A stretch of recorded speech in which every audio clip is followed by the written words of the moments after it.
जय श्रीराम, श्री स्वामी समर्थ. सकाळची सुरुवात बघा, आमचे गरम पाणी पिऊनच आम्ही सुरुवात करतो. त्याच्यानंतर गरम पाणी दिलं दीदीला आणि त्याच्यानंतर चहा बनवले, ब्लॅक टी बरं का. त्याच्यानंतर दीदीचा टिफिन भरत होते आणि टिफिनमध्ये भेंडीची भाजी केली होती. मस्त झाली होती बरं का भेंडीची भाजी.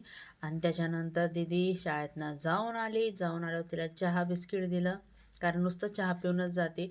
आणि हे हरभरा भिजवलं होतं मी, नाही का, असंच खायला. लसूण आणि मीठ टाकून मी तवात नाही का थोडंसं फ्राय करते, खूप भारी लागतं, टेस्टी.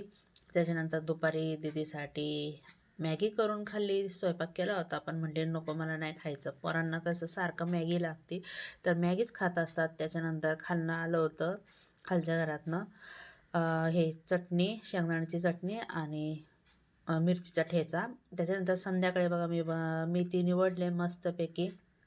काल काय एवढा माझा मूड नव्हता म्हणून थोडंसंच दाखवलं माझा चेहरा मी. त्याच्यानंतर मेथीची भाजी बनवली आणि मस्तपैकी आम्ही जेवलो. तर असा होता आजचा दिवस आमचा. चला नेक्स्ट टाईम भेटू. Bye bye.